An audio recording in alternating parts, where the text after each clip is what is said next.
بسم اللہ الرحمن الرحیم۔ میں ہوں شکیل احمد اور آپ دیکھ رہے ہیں شکیل احمد آفیشیل۔ میں چند دنوں پہلے روزانہ کے معمول کے مطابق عصر کی نماز کے بعد اپنے بھائی کے ساتھ تفریح کے لیے نکلا تو ہمیں راستے میں ایک 18-20 سالہ نوجوان ملا جو کہ ہمارے غیر مسلم بھائی میں سے تھے، اور اس کے سر کے چاروں طرف کے بال اڑے ہوئے تھے اور بہت چھوٹے چھوٹے تھے، اور اس کے درمیان کے بال بہت لمبے اور کھڑے کھڑے تھے۔ تو میں نے اپنے بھائی سے کہا کہ یہ کیا بلا ہے کہ لوگ اپنے شکل و صورت کو بگاڑ لیتے ہیں؟ تو میرے بھائی نے کہا کہ یہ تو غیر ہے، ان کے لیے تو دنیا جنت ہے، یہ اگر عیاشی کرتے ہیں تو ان کے لیے یہ کوئی بڑی بات نہیں ہے، لیکن ہمارے معاشرے کے نوجوان اس طرح کرتے ہیں اور اس کو نئے زمانے کا رنگ دیتے ہیں، نئے زمانے کے فیشن کا نام دیتے ہیں۔ جب میرے بھائی نے یہ کہا کہ ہمارے معاشرے کے نوجوان اس طرح کے بال کٹواتے ہیں اور اسے فیشن اور نئے زمانے کے اسٹائل کا نام دیتے ہیں، یہ سننا تھا کہ میری حیرت کی انتہا نہ رہی کہ خدایا، آپ نے اپنے بندے کو اتنی بہترین شکل و صورت سے نوازا ہے اور یہ اسے بگاڑ کر فیشن کا اور نئے زمانے کے اسٹائل کا نام دے رہے ہیں۔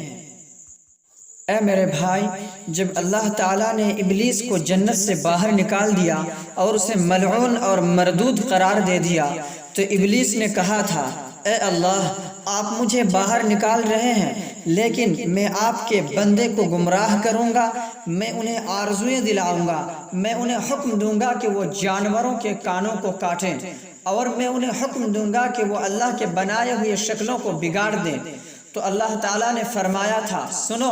مجھے چھوڑ کر جو تمہیں اپنا دوست بنائے گا اس کا ٹھکانہ تمہارے ساتھ جہنم میں ہوگا۔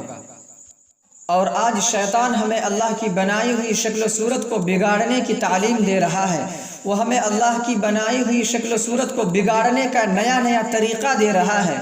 اور آج ہم فیشن کے نام پر کبھی اپنے بالوں کے ساتھ، کبھی اپنی داڑھی کے ساتھ اور کبھی اپنی شکل و صورت کے ساتھ کھلواڑ کر رہے ہیں، مذاق کر رہے ہیں۔ ہم اپنے ہی شکل کو بگاڑ کر اسے فیشن کا نام دے رہے ہیں، اپنے ہی صورت کو بگاڑ کر اسے زمانے کے اسٹائل کا نام دے رہے ہیں، جبکہ قرآن نے صاف اعلان کر دیا تھا کہ جو اللہ کی بنائی ہوئی شکل و صورت کو بگاڑے گا اس کا ٹھکانہ جہنم میں شیطان کے ساتھ ہوگا۔ اور جہاں تک اس فیشن کا تعلق ہے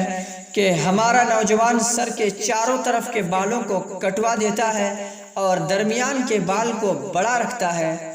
اسے لمبا چھوڑ دیتا ہے اور اسے کھڑا کر دیتا ہے، تو یاد رکھیں کہ نبی پاک صلی اللہ علیہ وسلم کی مجلس میں ایک چھوٹا سا بچہ آیا جس کے سر کے کنارے کے بال مونڈے ہوئے تھے اور درمیان کے بال موجود تھے اور باقی تھے، تو نبی پاک صلی اللہ علیہ وسلم نے فرمایا کہ اس کا مکمل سر مونڈ دو،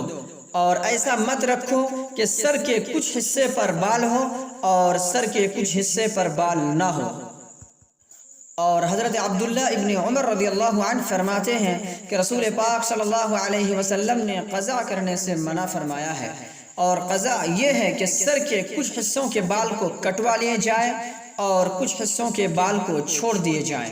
یاد رکھیے کہ جو شخص اللہ کے راستے کو چھوڑ کر شیطان کے راستے پر چلے گا اس کا ٹھکانہ جہنم میں ہوگا۔ اور بھلا یہ کیسے ممکن ہے کہ ہم زندگی بھر شیطان کے راستے پر چلیں اور ہماری موت مدینے میں آئے، ہم جنت البقیع میں دفن ہوں، اور پھر ہمیں قیامت کے دن نیک لوگوں کے زمرے میں شامل کیا جائے اور جنت الفردوس میں اعلیٰ مقام ہمیں ملے؟ ہماری آرزوئیں اور ہماری تمنائیں تو بہت لمبی ہیں، ہم میں سے ہر شخص چاہتا ہے کہ سجدے میں اس کی موت ہو، اور جب وہ قیامت کے دن اٹھایا جائے تو نیک لوگوں کی طرح تسبیح اور تہلیل کرتے ہوئے اٹھایا جائے، لیکن ہم اپنی زندگی نہ تو نیک لوگوں کے طریقے کے مطابق گزارتے ہیں اور نہ ہی اپنی زندگی سجدے کے مطابق گزارتے ہیں، نہ اپنی زندگی میں ہم اللہ کے حکموں کو مانتے ہیں، نہ اپنی زندگی میں ہم رسول پاک صلی اللہ علیہ وسلم کی سنتوں کو اپناتے ہیں۔ تو بھلا بتائیے کہ ہماری موت مبارک کیسے ہوگی؟ بھلا بتائیے کہ جب ہماری زندگی ہی شیطان کے راستے پر چل رہے ہوں تو پھر ہماری موت اللہ کے راستے پر کیسے آئے گی؟ اے میرے بھائی، ہم خود یہ فیصلہ کر لیں کہ ہم قیامت کے دن کس صف میں کھڑا ہونا پسند کریں گے۔ اللہ کے رسول صلی اللہ علیہ وسلم اور آپ کے صحابہ کرام اور اولیاء کرام کی صف میں، یا پھر شیطان، فرعون، حامان اور قارون کی صف میں؟ اگر ہم اللہ کے رسول صلی اللہ علیہ وسلم اور آپ کے صحابہ کے صف میں داخل اور شامل ہونا چاہتے ہیں تو پھر ذرا دیکھیے، ذرا جائزہ لیں کہ کیا ہماری زندگی رسول پاک صلی اللہ علیہ وسلم کی سنت اور آپ کے صحابہ کرام کے طریقے کے مطابق بسر ہو رہی ہے یا نہیں۔ یہ کتنی عجیب بات ہے کہ ہم اللہ کے ولیوں میں داخل ہونا چاہیں اور کام اللہ کے دشمنوں والا اور شیطانوں والا کریں۔ یہ کتنی عجیب بات ہو کہ ہم جنت میں داخل ہونا چاہیں اور کام جہنم میں داخل کرنے والا کریں۔ یہ کتنی عجیب بات ہو کہ ہم اللہ کو راضی کرنا چاہیں لیکن کام ہم اللہ کو ناراض کرنے والا کریں۔ اے میرے بھائی، یہ دنیا کی زندگی بڑی مختصر ہے، یہ بہت جلد ختم ہو جانے والی اور فنا ہو جانے والی ہے۔ آئیے ہم اس مختصر سی زندگی میں یہ چھوٹی سی کوشش کر لیں کہ ہم کوئی بھی ایسا کام نہیں کریں گے جسے ہمارا رب ہم سے ناراض ہو جائے، اور جب ہم یہ کوشش شروع کر دیں گے تو اللہ ہمارے لیے راستے کو آسان کر دیں گے۔